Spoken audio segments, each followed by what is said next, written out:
Hey guys, welcome back. Analysis algorithm of playlist. Today's topic is randomized algorithm for the two set problem. One of my friends suggested me to make video on this topic, so that's why I'm making this video on this topic. Let's start without wasting that time.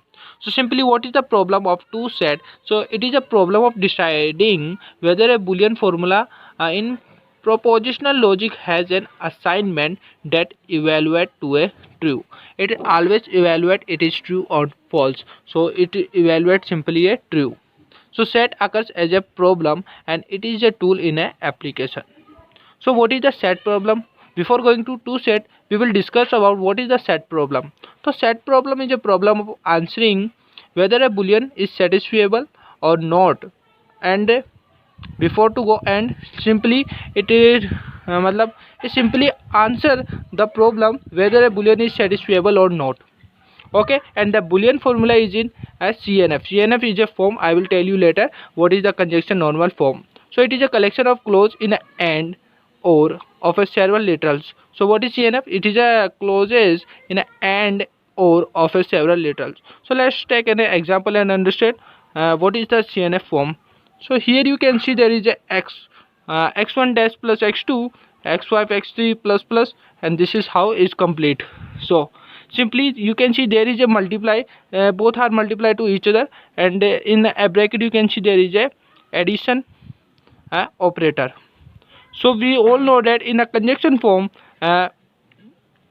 addition is shown, or we can say or is represented by v, or your multiply is denoted by this symbol.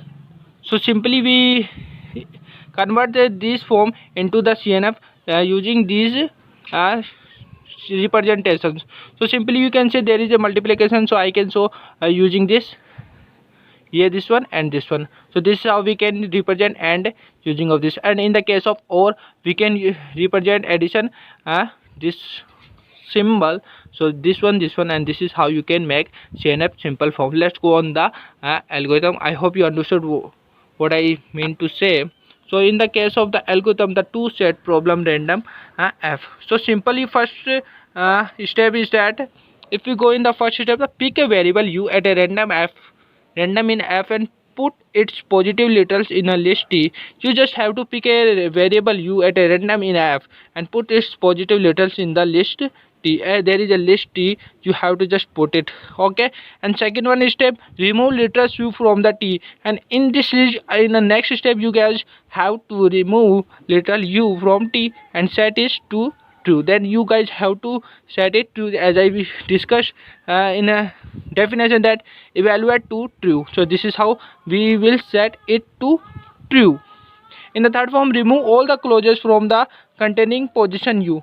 You guys have to remove all the clauses means you guys this symbol and this one, we are talking about all the clauses like and or. So we guys have to remove all the clauses from containing positive u.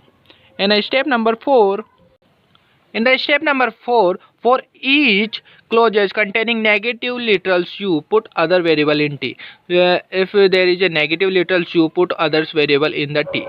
And how many times you have to do? Until t is empty or a contradiction. If you find that t is empty or a contradiction, there is a two different method. So found, then each variable in t repeat from step number 2. And what was the step number 2? Step number 2 was the remove literal u from t and set it to true. And then we have to just evaluate a true. So this is the reason we are repeating from step number 2 again. And if the case, in the case t is empty, then f still contains some clauses. There go. If t is empty and f still contains some clauses, then you have to go step number first. So what was the step number first? Pick a variable u at the random in f and put its positive literals in the list t. Simply. And in the case of contradiction is found, report that f is not satisfiable. If there is a contradiction, f is not satisfiable. If t is empty, then you have to go simply step number 1 with the condition f still contains some clauses. So let's take an example and understand how it is going on. So in this example, there is a clauses or and end. So if I try to solve it, it is true or false. Now let's take a b c is equal to 1 if 1, so 1 or 1 is 1, always 1. And 1 and b bar, so 1 ka bar will get 0, so 1 or 0 is 1. Again a bar union c, so we can say 0 union 1, so it is 1. So again c bar or b, so 0 or 1 is again 1. Now you guys have to do end of the all the results. So there it is 1 1 1 1. So and 1 and 1 is equal to 1, 1 and 1 is equal to 1, and 1 and 1 is equal to 1, which is equal to totally 1. So this is we can say f is satisfiable. But it is just a simple approach we have to do. If we want to do that example or another example using this algorithm, so let's see how it happen. So this is an example you can see. In this question, in this question you guys will to have a presence of mind. So keep focus how I will do that question. So simply this is the question, and as according to step number first, you have to pick a variable u at random. So I pick x1. I pick x1 and put it into the list t. So t now t has x1.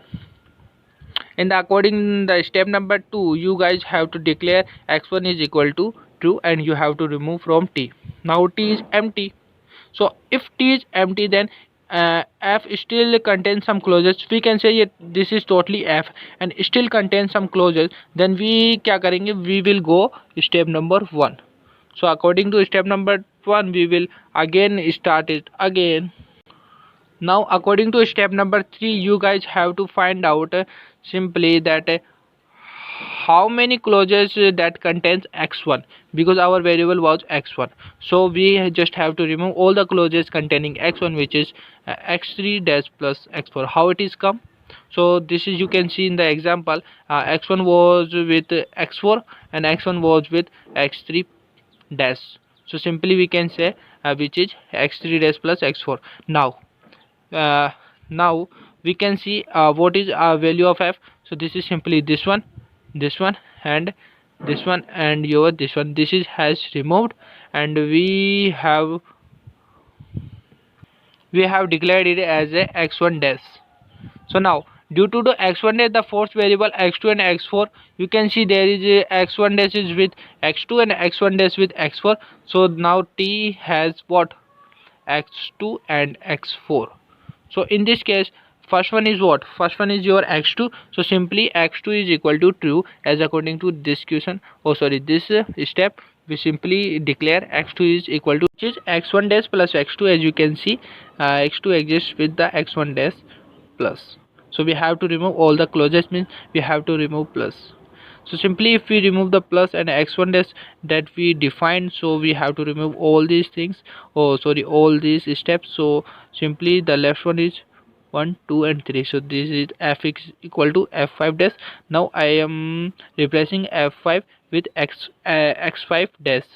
So this is, we can see the value of these. Now we can say there is x2 is not exist, so there are no force variable due to x2 dash. So simply there t has only x4. So now x4, we will put x4 is equal to true, and simply we will find out x4 with one x1 dash, and that's it, simply with this one. So remove all the clauses containing x4, which is x1 dash plus x4, and x4 plus x4 plus x5 is also a part with contain x4. So we have to remove all the clauses with this one and this one. So if I combine this one and this one, so I will get x1 dash plus x5. So only one left one. If we remove all this thing, then only left one thing in f, which is equal to x5 dash plus x3. So now there is no variable forced variable due to x4, because there is not x4 is present in it. So now t is empty. Now if the t is empty, as according to step number 5, if t is empty and f still contains some clauses, yes, f is containing some clauses, that is plus. So go to step number first. So as according to step number first pick a variable, any random variable in f, and put that variable is equal to true. So I am picking a x3 variable and put x3 equal to true. So now we can see x1 is equal to true, x2 is equal to true, and x4 is equal to true, and last one x5 is equal to true. Sorry, x3 is equal to true.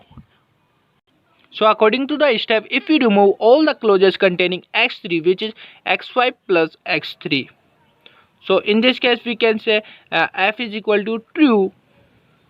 It means f has no more clauses and no more any variable in it. So simply we can say there we have got x1, x2, x3 and x4 is equal to true, but x5 is still false, which represent x1, x2, x3, x4 and x5.